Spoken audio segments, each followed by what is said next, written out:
Hi, I'm Maia and I'm the founder of Sovereign Being.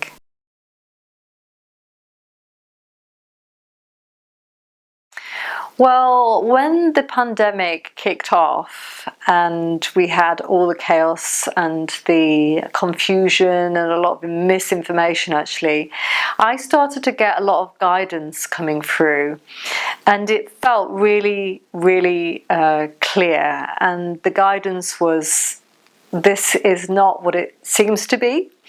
And this is your time to really begin to put all the different strands of your work together and take it out into the world. Sovereign Being came through as really kind of out the blue, actually. I was listening to somebody's talk and they used the word sovereign, and this was probably around sort of April 2020, and there was something about that word that really kind of got me thinking.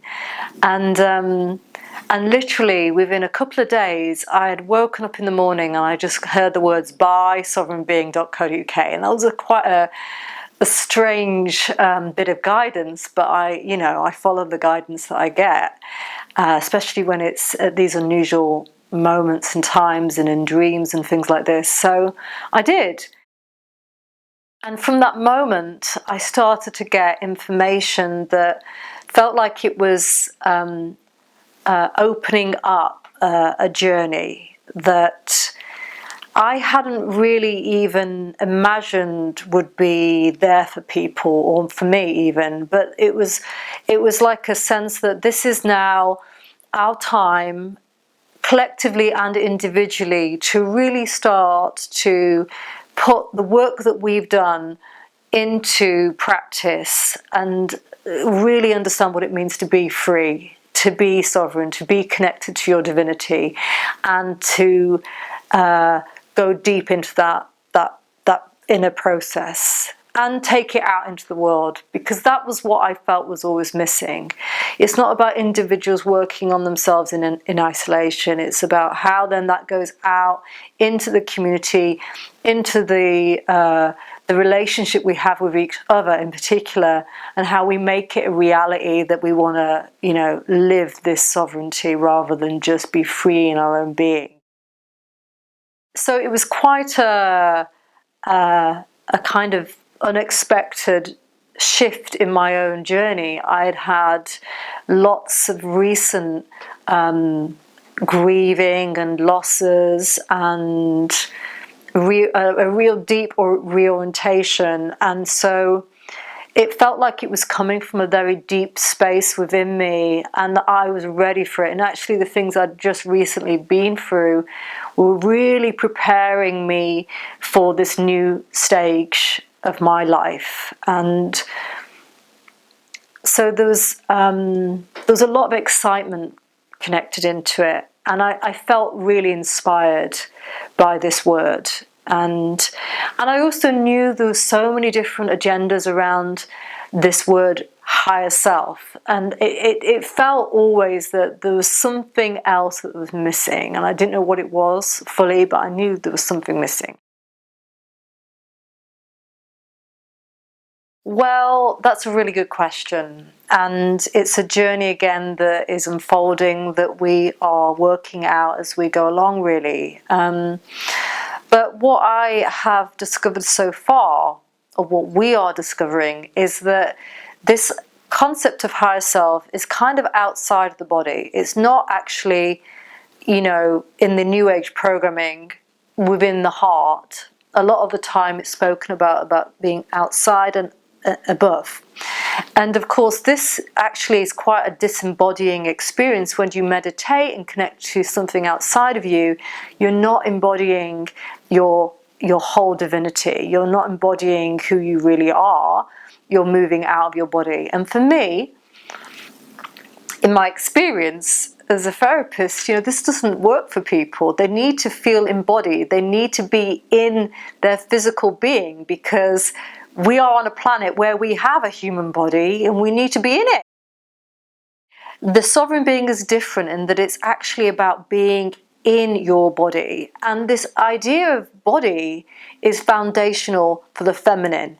And when we're talking about the rise of the feminine that everybody's, been talking about for many years now, and this reconnection to what it means to embrace wholeness and oneness, what we're actually really talking about is understanding the feminine as this whole spectrum process.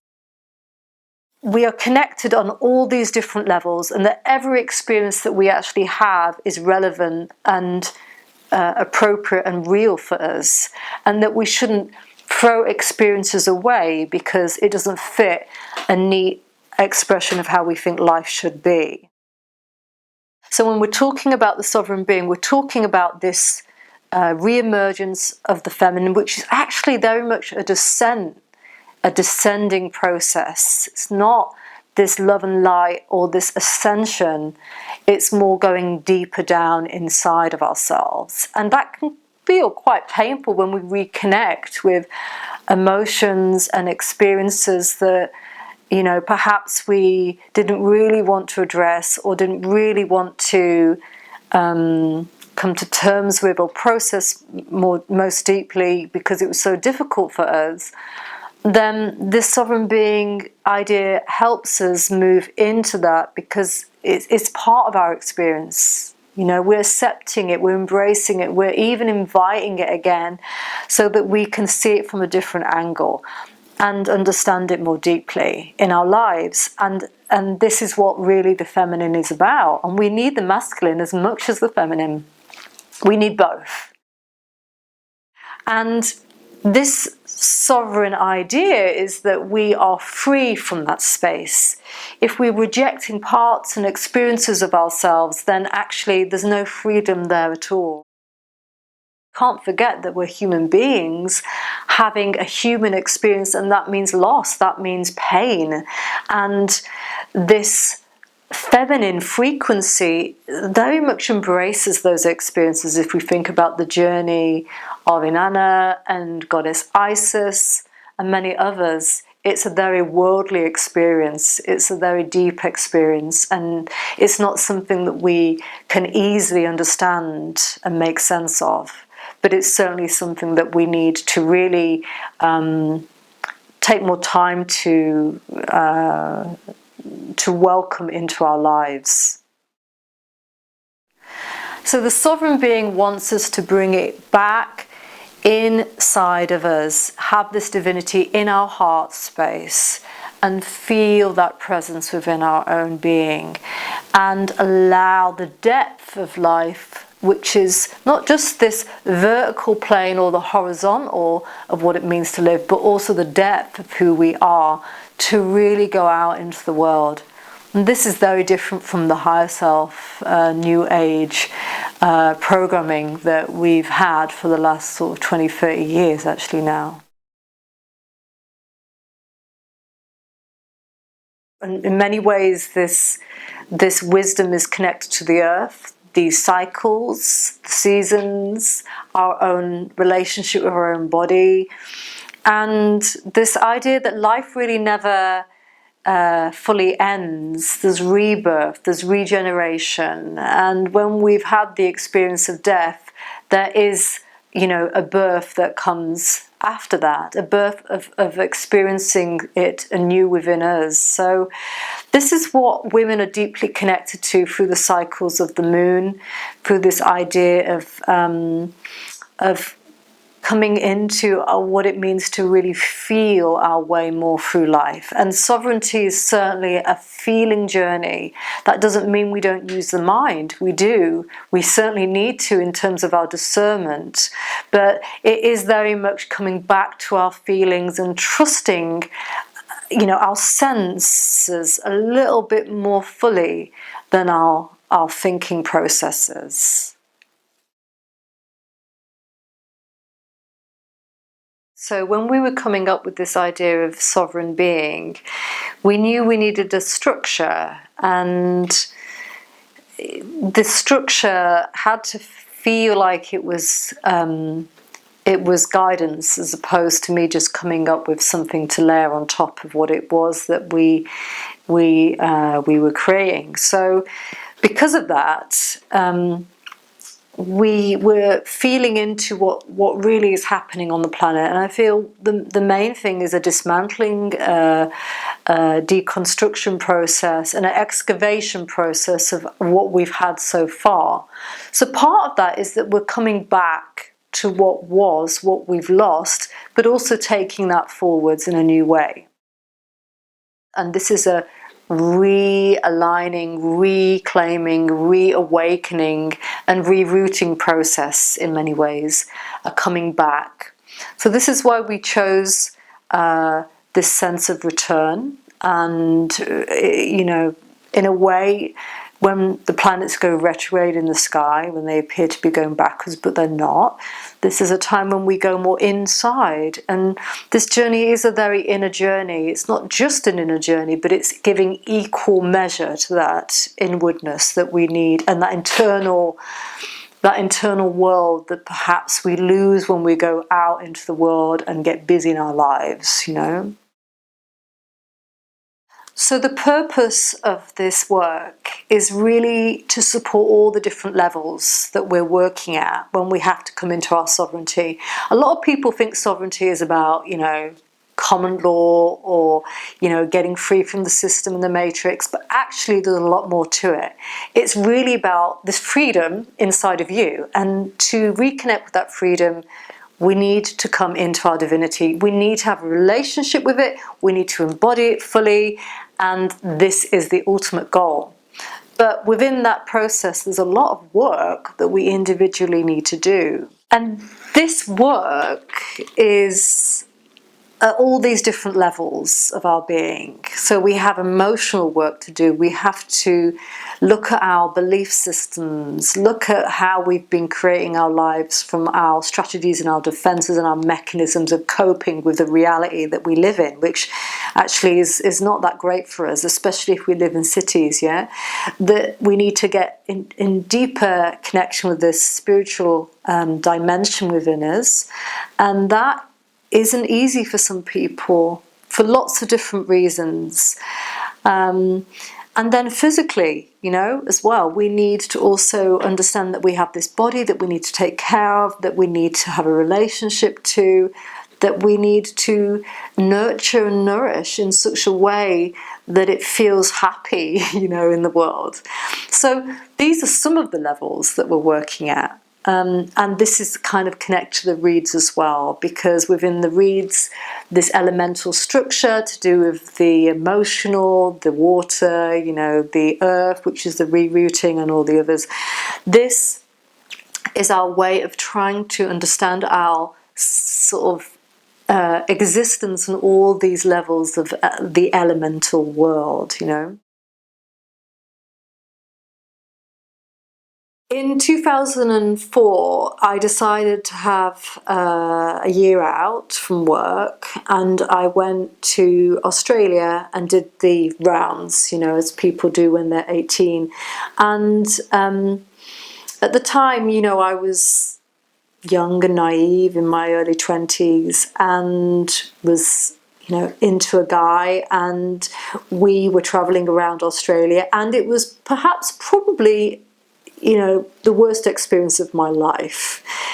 I fell apart on that journey. I honestly didn't know who I was, had no idea, and thought, you know, it was all going to be rosy and fine between me and him, and it wasn't. And at the end of just the first 3 months, I fell apart, and he left, and I was left with nothing. And I actually called for help, and in my desperation there was a Gillian Bible in the hotel room in the drawer, and I remember getting it out and looking at it, opening up and thinking, what is it? There's nothing here. There's nothing here for me. There's no hope for me. And I remember just saying out loud at the time, God, if you're real, show yourself to me. And I threw the book on the bed, and I immediately fell asleep. Like, I'd had so many cigarettes, you know, I don't know how I managed that. And I fell asleep, and I fell asleep for 12 hours, which is kind of weird. And when I woke up, it was as though everything was fine. It was like something had been lifted out of me. It was like a miracle had touched me in the night in that sleep. And I felt this for 2 weeks, this strange sense of peace. And in this time, I went to New Zealand, and life started to sort of begin to open up out of nowhere. And then I entered the New Age section of Waterstones at the time, or whatever bookstore it was in New Zealand, and books fell out of me with the New Age spirituality, and that was the beginning of my journey. But to be honest with you, I was lucky in that I didn't really get pulled into that so deeply. I found quite traditional teachings and trainings that didn't allow me to get pulled into the New Age, but I was very aware of what it was. My journey kind of came from this space of the miraculous in a way and the grace. And while I didn't have any explanation of why or how that happened through me or to me, I knew that there was something very powerful for me to learn, and I knew my path. It was clear. It was like I knew why I was here on this planet, and I knew that was my gift. I just needed then to work hard to cultivate that and to understand what that actual gift was. So when I returned from my travels, kind of a new woman, I thought life was going to be so much easier, and it really actually wasn't. But I did have a structure to deal with the world in a different way. I did have a different perspective. I had an understanding that there was something beyond the physical, and that life, did have a deeper meaning to it. And I didn't have that before. And so I kind of knew I needed to start somehow on this journey of discovering more about who I was, yeah? And so there wasn't much around. There was certainly nobody else on the same wavelength of me like there is now. And so I joined the Spiritual Association of Great Britain as a trainee healer, and I started a 4-year training in learning how to be a healer.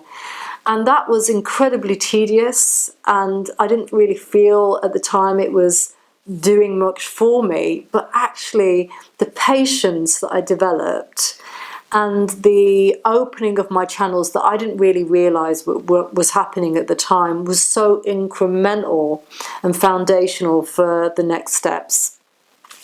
From that place, I then did a spiritual counseling course, which again, I don't really work with any of the things that I was taught, but it was, not now, but it was useful for me to start to talk and meet other people that were also opening up in the same way. And that gave me other options. And I continued with this curiosity and this experimental and exploring what was out there. And of course, you come across a lot of things that don't hold much truth and aren't really perhaps that useful for your own journey in a deeper sense. But certainly it was just about trying to make sense of what this new world was that had opened up for me, and what my role was in it.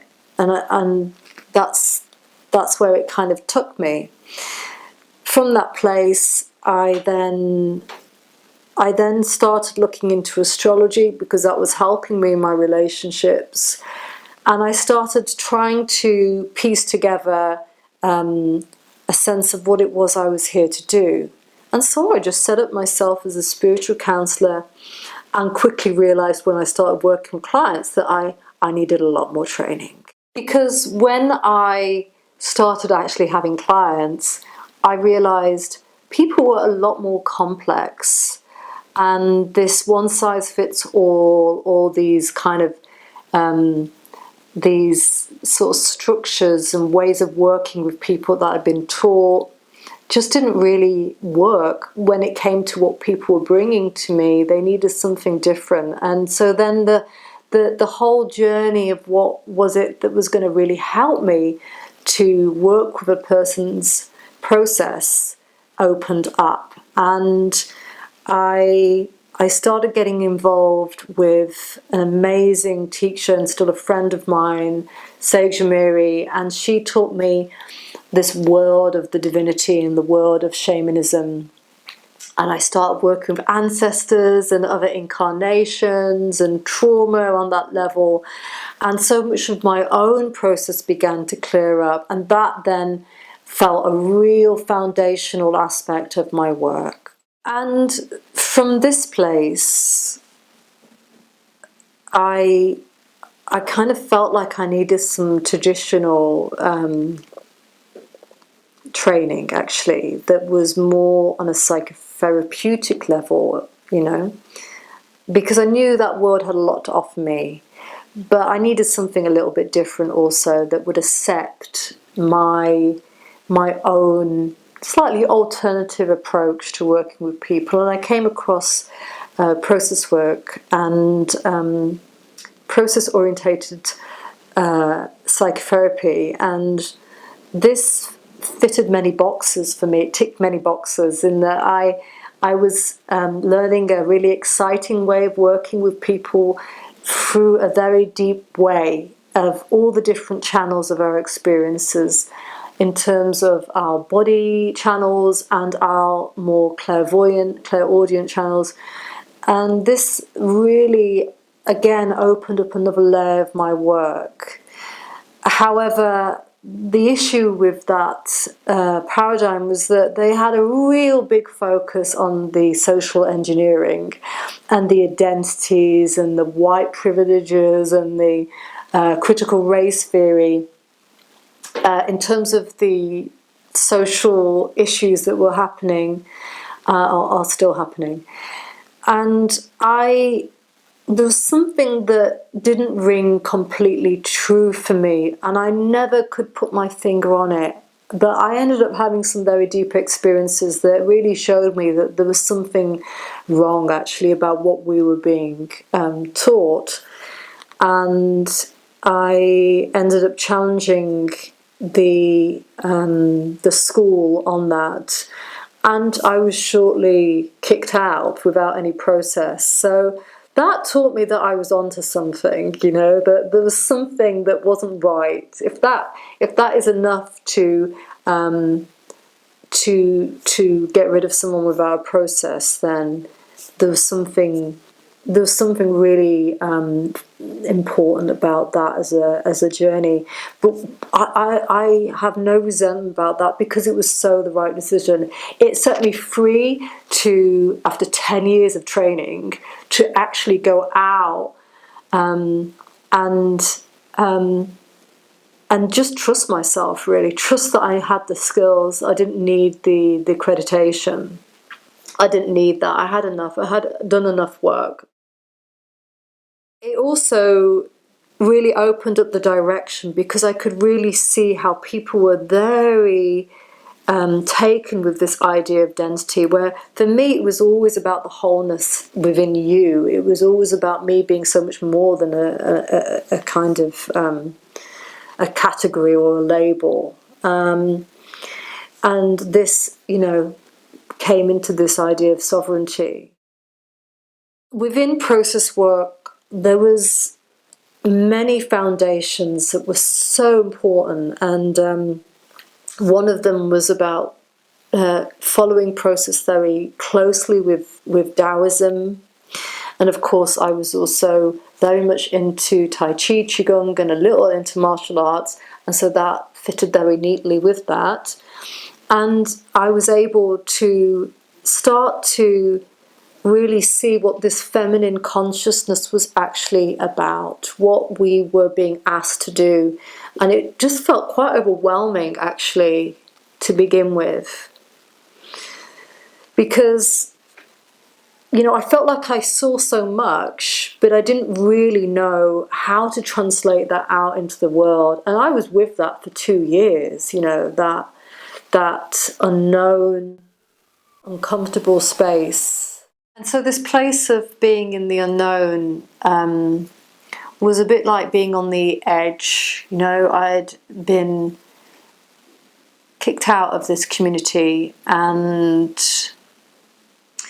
I didn't feel like I belonged anywhere. I didn't really know, where my direction was heading at this point.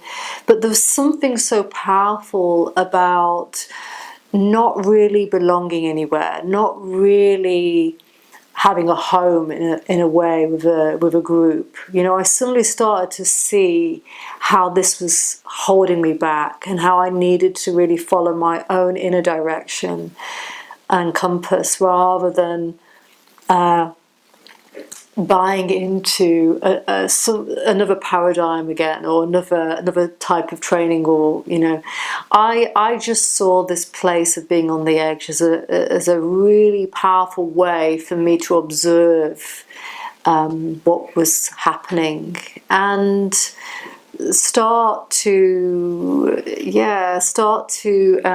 pick up my power more from that space. And I did. And so I started to feel this more feminine presence that at this stage was a force to be reckoned with. Yeah, she just said what she thought, and she didn't have any issues with that, and she knew her truth. And yet the next step was the letting go, and the grieving, and the surrendering, and the softening, and coming into that feeling space. And that is certainly not so easy as a process. Yet it's where I know that I'm going now, So my relationship with Sage Shamiri, which was one of my initial teachers, she introduced me to the goddess initiations, which are channeled initiations, some from her, some from others, and there's 3 in total. And these are, well, for me, was so powerful. I had probably the biggest miraculous experience when I had my first initiation. It was like I went from feeling all of this self-worth issue and low self-esteem, all of that stuff, and it was just like taken out of me. It was profound. And so when I had my initiations, Sage told me I was ready to initiate others, so I started pretty quick. I didn't really waste any time, and I started gathering groups of women together, doing workshops on the Divine Feminine, working with my psychotherapy, working with different exercises and practices. But really it was about introducing women to the love and the power and the grace and the wisdom of the Divine Feminine that would move through me and initiate them in, and they would feel. It was about feeling. It was about them connecting to that love that they had never experienced in their lives in any other form. You just can't have it through a person. You can only get it through the divine. Those were incredibly powerful, and they fit into this sovereign being. And I've always known that there's going to be a movement behind these goddess initiations. And we are just, let's say, taking it slow and making sure that we aren't rushing ahead, beyond our means at the moment, and into territory that isn't really right. So we're taking our time, but we want to really build the movement behind these initiations of the Divine Feminine, because I know they're going to feel really powerful now that we're going into this descending process, especially at the end of this year of 2021, and going through into 2022. So yeah, we'll see where the workshops take us, where the classes take us, where the courses take us, and our community. Yeah.